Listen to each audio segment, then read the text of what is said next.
Well, good morning, good afternoon, or good evening. I'm Audrey Wiggins, and welcome to another webisode of Make Something Happen. It's Women's History Month, and I'm excited about our guest this month, Yulanda McCarty-Harris, and she's the diversity officer at Cleveland State University, and she has some other duties she'll be sharing later with us. We're here on location at Cleveland State University in the Administration Center.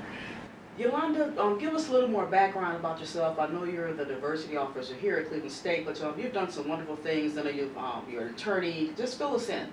All right. As you stated, I am Yulanda McCarty-Harris. The office is now the Office of Affirmative Action. We're looking to change the name to the Office of Institutional Equity, so we're looking forward to changing that name to provide a more platform of institutional equity across the board. Awesome. A lot of times with these offices, they are looked at in terms of just race and gender type issues, and we want to make sure that it is an office that is a voice for all, for all individuals. So we are changing that to the Office of Institutional Equity, keeping in mind that definitely affirmative action is at our forefront in terms of ensuring that we have strategic approaches to how we go about recruiting, and also making sure that our workforce is diverse. Okay. So, that's pretty much what I do on the professional side. I'm also, not only do we deal with workforce issues, we also investigate complaints that may come before us, and I look at that as more of a conflict resolution type of aspect to make sure we have a campus where all individuals, including our employees, we do have an environment that's free of discrimination, that people are respected and valued as it relates to it. And if we provide that type of platform as it relates to employment, we also send that signal to our students. Because we are ultimately here for their success, for our students. And so if we have an environment that is respectful and people are valued and their ideals are basically providing different perspectives to create a better outcome, I think definitely we're moving in the right direction. And I'm basically excited about what President Berkman is doing in terms of bold, what I call bold change. And moving us to the 21st century and beyond to ensure that our students are succeeding and not only getting a great education, but also having the prerequisite skills and knowledge to go out and add value to our society and our community. Absolutely, because it's more than about what we learn in our books and the technology, and, the computers and the engineering. And when we put that away, we're dealing with people, we're dealing with relationships, and the campus is hugely diverse. I mean, I think it's what the United States or our world looks like. Yes. And it's very exciting to work at a place, like that. So I'm definitely glad you're there and leading the helm in that area. But I know you're from the Youngstown area. That's why we have a lot of folks from the Yo that be out there looking at you. Well, Guy, you call it the Yo. I definitely was in the middle of that, very involved in the community at Youngstown, Ohio. Continue to be. My church, Tabernacle Baptist Church, is situated definitely in the middle of Youngstown, and it's one of the oldest African American churches in the area. I live in a Boardman, Ohio, which is a suburb of Youngstown, and that's because my husband works in Pittsburgh, so we're on the outlining area. So I come to Cleveland, my husband goes to Pittsburgh, and we got 2 beautiful sons and a daughter that we share. So we are definitely a family that's on the move. All right. And I mean that in more than one way. I'm sure. Well, we're going to hear more from you when we come back on the other side of this message. Hi, I'm Dolores Presley, creator of the Up Woman Network, and I'm telling you, I'm always telling people to make something happen. Don't just talk about it, but make it happen. And Audrey Wiggins has come up with an amazing TV show, Make Something Happen. It's about connecting people. It's about making something happen. I love the title of it. So connect with people. If you want to make something happen, go to their website.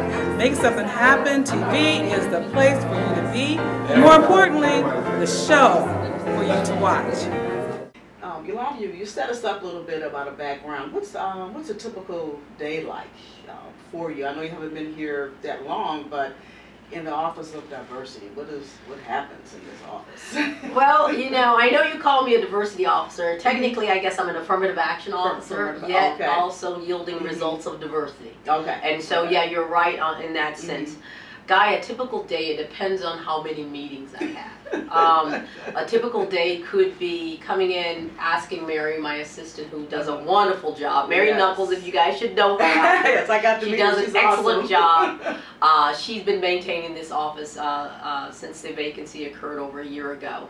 But a typical day is usually coming in, there could be an orientation in terms of new employees that I work in conjunction with HR, our Human Resources Department, to basically to tell our new employees what this office is about. We talk to them about sexual harassment, we talk to them about discrimination issues, we talk to them about if you're going to be on the search, what is expected as it relates to the search. We talk to them about ethics, conflict of interest, we talk about the fact that we are a public university. We get into those issues of that.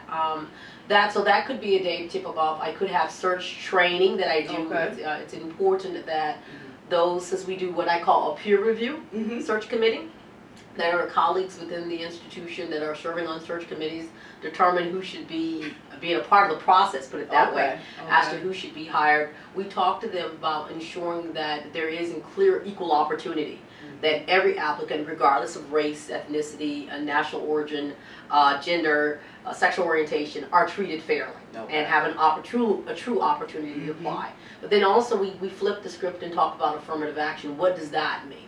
And really we talk about that in terms of inclusion of minorities and women. And you know, could be the disabled population, the veteran population. Those are all protected areas that we look at in terms of making sure we have a workforce that is reflective of what, you know, the federal government say we should be doing.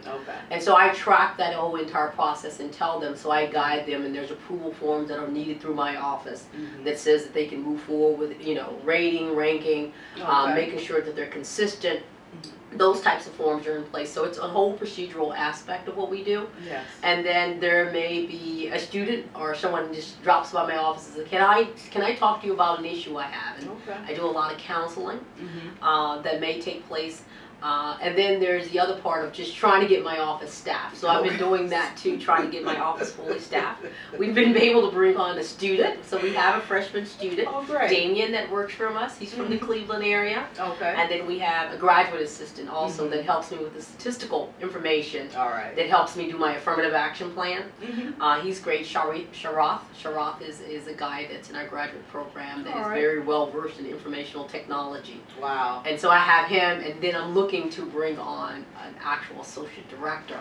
So I will be posting for that position if you know of anyone that knows about affirmative action, knows how to do plans, knows how to investigate complaints, and basically really is a person that knows how to bring about mediation and resolution. That's what I'm looking for. Yes, we've got your hands full. That's really, to say it lightly. Absolutely. And the energy that you bring to the position and your background and experience, I know you're going to be very successful here.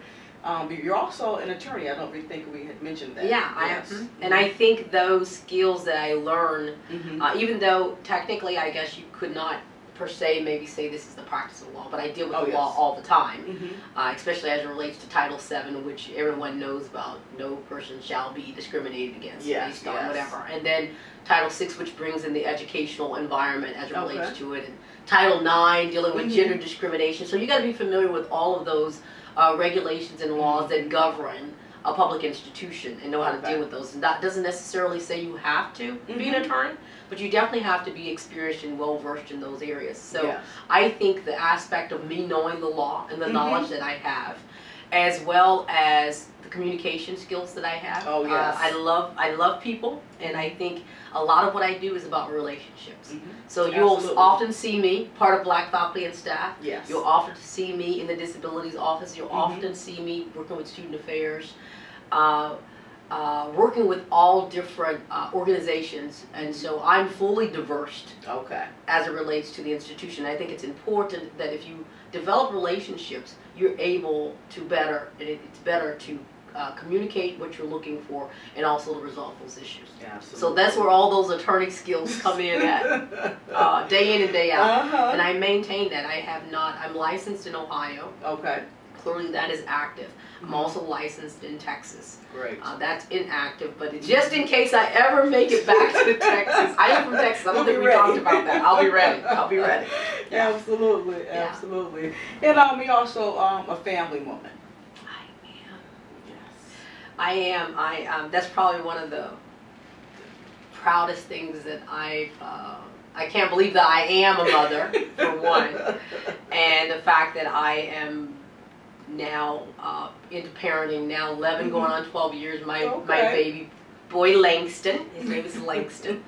Langston is about to turn 12 in April, and my oldest son, Miles, is 15. He's a sophomore in high school, and then we share a daughter, Courtney Rose, who is about to get married in August. Oh, congratulations, Courtney. I know, so Courtney's about to get married. Shout out to her.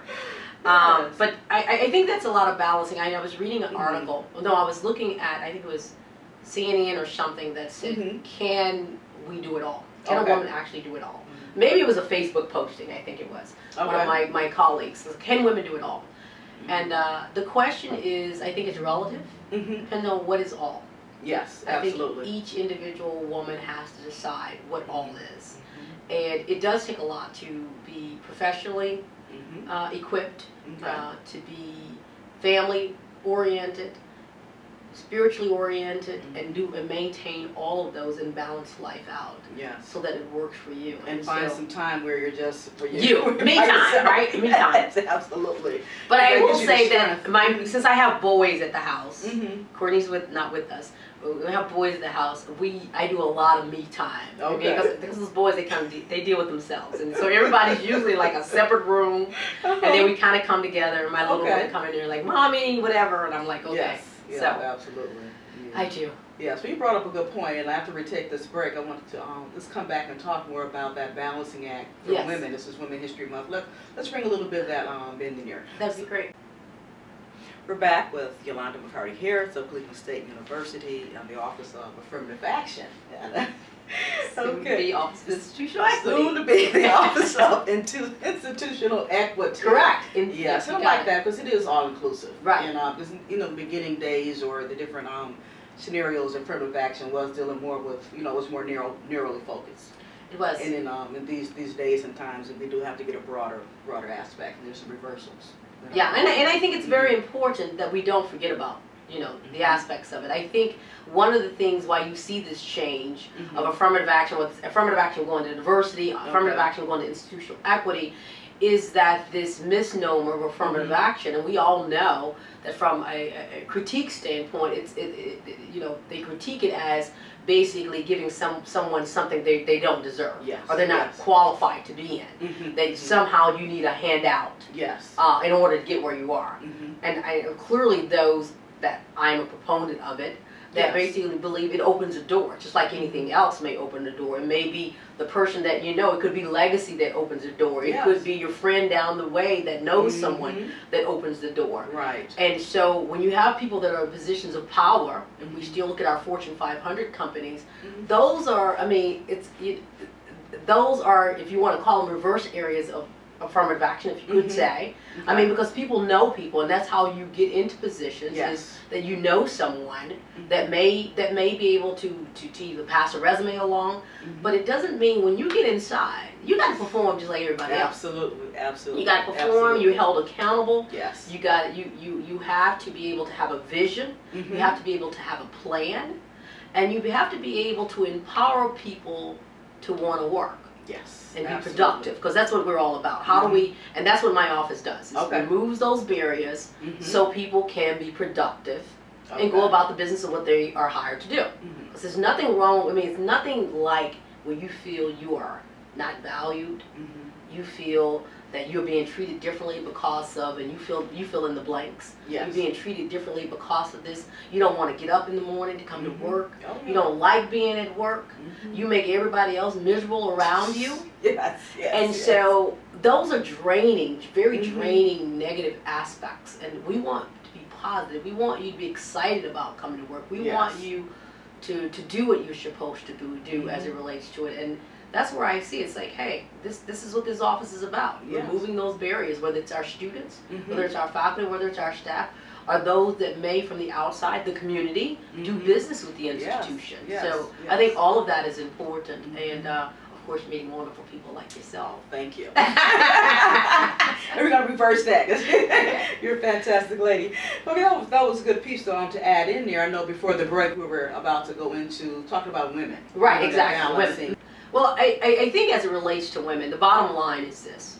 Even with all these efforts, and you talk about the right to vote, we're talking about women having the right to vote in 1920. Yes. Even with all those efforts, it's still not all fair. There is an unfairness. There's an unfairness when women get paid less to do the same job as their male counterparts, and we know that the president and Congress has looked into that issue to make sure there's equitableness between women and men. We're looking at that issue. They just recently passed the Nonviolence Act as it relates to that. Who were those individuals? Basically, it wasn't just women. There were also sexual orientation and all those, gay and lesbians were part of that bill. But particularly, it was focusing on what's the worst way to demean and make a woman feel less valued is for someone to beat up on them and create violence within that. So we're talking about Women's History Month, and we're talking about balancing and how does a woman have it all. Yes. It is very challenging. It is very hard. It's not a very easy path to go. Decide that. I commend women that decide to give up working and take care of their children. Yes. I commend those women. I do know those are jobs in and of themselves. Oh yeah. It's a lot of work, and a lot of the women that do a lot of homeschooling. Yes. So not only they bring the parenting aspect to it, they also bring the educational aspect to the table. Yes. And so that is clearly important. But those women that decide to say, you know what, I want to be a mother, I want to be a wife. I guess I better flip that out. I better be a wife and be a mother if I'm going to be in the line. Be a wife, I want to be a mother, but I also want to have this professional life. Can I do that? And I'll say to young women that are out there, you can. You can do that. You can, especially when you have a supporting partner. Yes. That is there for you, and that you understand the roles, and that person doesn't feel, because he might not has worked as much, or his has more flex. With my husband, if I'm going to make it personal, he has a more flexible schedule. He's a sports journalist. Okay. So he may not be able to have to go in the office all the time, or if he has to go in the office, he can come back in time to get the boys to, my boys do a lot of soccer. Okay. Okay. Huge soccer fanatics. Wow. And so we're all across Ohio, as well as across the other parts of our country doing soccer. Okay. And so he takes them a lot now, especially with me commuting here and doing this job. Yes. And so I think you got to have that understanding as to the role and your roles, and it takes a lot. It takes a lot. But you do miss out on something. I'm not going to say that because I cannot do now nowhere near the community involvement I had when I was at Youngstown, in Youngstown State. I mean, that was part of my job because I dealt with diversity also. And you were physically there. Exactly. Yes. Here, I am not as involved in the community. I'm hoping that clearly I will definitely be meeting some people in the community, but we do have a diversity person, Dr. Byron White, that is part of community engagement and about the overall strategic involvement of diversity, and my office fits right into there. Okay. Because without my office, you don't create that ultimate inclusion that you're looking for. That's right. That's right. So I think Women's History Month is very important. I think we need to make sure that we don't get caught up into only celebrating and acknowledge women during Women's History Month. That should be something that occurs 365 days. Yes. Just like Black History should occur 365 days. Absolutely. You know what? And with that, that celebration has to start with us. So we need to start celebrating ourselves on a daily basis or a weekly basis. You know, that goes back to some of that, the me time. Right? You know, you can't feel guilty about taking care of yourself, because if we don't take care of ourselves, we can't give our all. I know. To whoever that is, or taking care of a husband or children, our constituents, in a job. Because I miss my monthly massages. We're going to have to get our monthly massages back. Remember, I just can't get back in time to get them now. I'm going to have to find me a place in Cleveland. So if you know of a great massage place, call me up and say, Yolanda, you can go there. Got to fit under my insurance. So. Oh yeah, absolutely. And we know we're laughing, but that is so important. It is important. It really is. That's part of our overall health and well-being. You do. You're right. You know, men and women. You know, together right. we have to do that. Yes, absolutely. That whole healthy cleansing and being healthy and working out and exercising and the spiritual cleansing that you have to have. And I have no doubts, fears about it. I am a woman of God and profess clearly to be such. Yes. But that doesn't mean I don't make mistakes. I do make mistakes. Yes. And will continue to make mistakes. But as long as I improve from those, I think I'm fine. Yes, you and me both. Yes, absolutely. I'm not going to sit here unless you take the total fall for that. Yeah, definitely. We're going to take one more break, Yolanda, and when we come back, let's give some advice, you know, to the different generations. You know, women. There's the 20s who are coming out of high school, college, or born into college, and then, you know, the ones who get 40s and 50s, there's a transition, you know, that occurs in our lives. And, you know, which career path do we go, or where do we go from here? Okay, so we'll be right back again with Yulanda McCarty-Harris. We're back with Yulanda McCarty-Harris, the Cleveland State University Office of Affirmative Action, soon to be Office of Institutional Equity. Okay. All right, Yolanda, we've come to a close. Our interview time went fast. We're having such a great time. And, you know, again, I want to thank you again. As we close out, what advice do you have for, you know, the 20-something woman and then, you know, the 40s, 50s who are making career changes or transitioning? Because sometimes, you know, there's a mind transition that occurs whether we ask for it or not. It just automatically happens. And can you speak to that? I think for the younger generation, I think it's important that our young women have a plan. They need to have a plan. And I know a lot of times people are like, I don't want to do a plan. I know in my head what I want to do. But if you write it down, it gives you something to work toward. Yes, please. And so I think it's important to kind of really think about, you know, that ultimate question you always get in interviews. What do you see yourself in 5 years? You know, what do you see yourself doing? The second thing is to do something that you love doing, that you have a passion for. The reason why I always wonder was, why do you do something you love and you have a passion for? The reason is because when you have a love and a passion for it, that's what makes you go over and beyond. That's what makes you, instead of working 100%, you work 110%, 115%, because it's something you really, really love. That's right. When you're having bad days, and you're gonna have those days when people get on your nerves, or when people try to tell you you don't know what you're doing, or you're kind of all over the place and you can't make up your mind, you're this one day, you're that. It's okay. It's okay. It's okay to change. It's okay to say, I think I want to be a lawyer. And then the next day you say, well, nah, I think I want to be a nurse. Or, you know, no, I think I should be an engineer. Yes. It's okay to change, because what that does to me, what that says to me is you're thinking. Absolutely. You're thinking about your plan. You're thinking about what it is. I think it's also important that you have some spirituality about yourself. And since I profess to be a Christian, you know, whether it's God or whoever your spiritual being, I think there's a sense of having some peace and calmness about yourself. So whether that is you get that peace and calmness through talking to a friend, or reading a book, just walking and experiencing nature. I think also when you're young, I think it's important that you get outside of your own particular race and culture, and mix with other cultures and race. I think if I had the opportunity, I would travel. I mean, if there are international programs that are part of your school, go to those. Okay. Always make a point to, whether it's every month or every 6 months, say, you know what, I'm going to do something different that's kind of out of my comfort zone. I'm going to do something different, and do that. I think because it is experiences.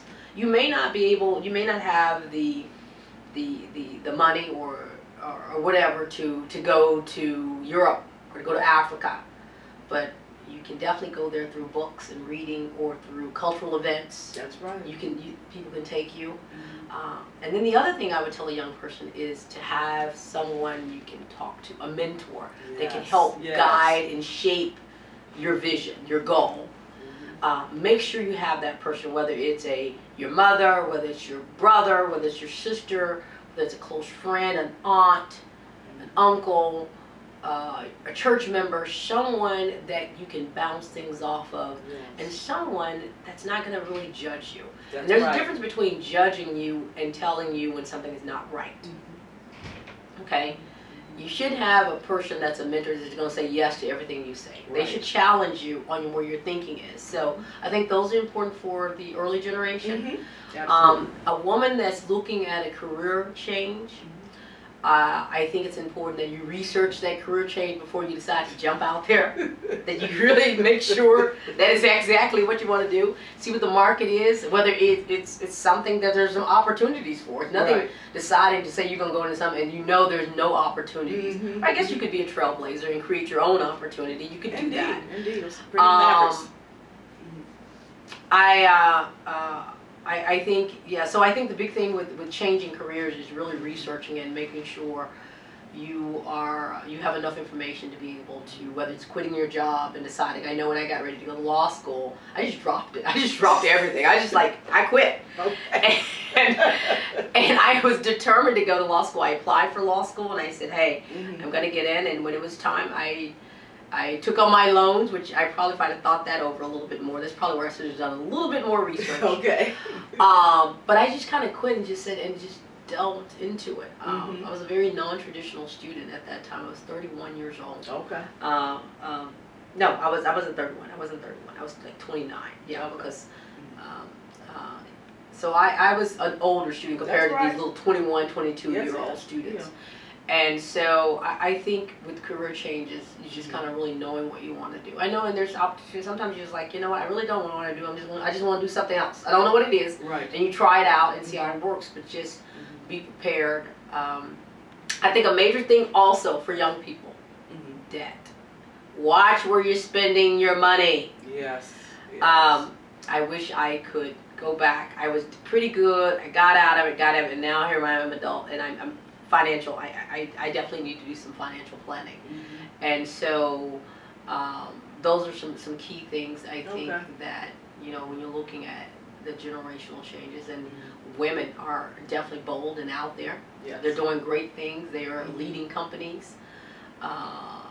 They're taking charge, and those that are, some people are getting left behind as it relates to it. So I think with older women, it's also important to network too.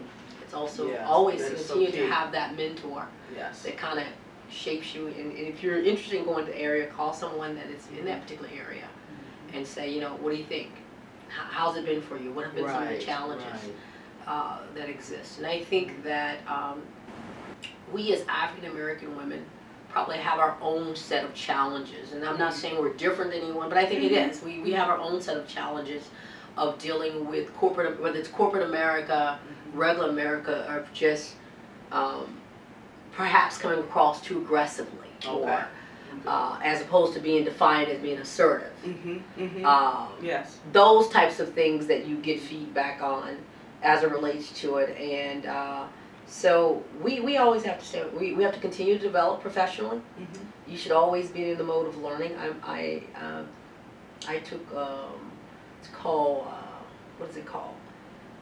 I can't remember that book. I'm looking at it. Am I looking at it? No, I'm not looking at it. It's about learning your strengths 2.0. Strengths 2.0 is about learning your strengths. It's kind of like a survey analysis, and you kind of you answer kind of like one of those behavioral type tests. And it kind of tells you where your strengths are. And one of my strengths is that I'm a learner. I love to learn.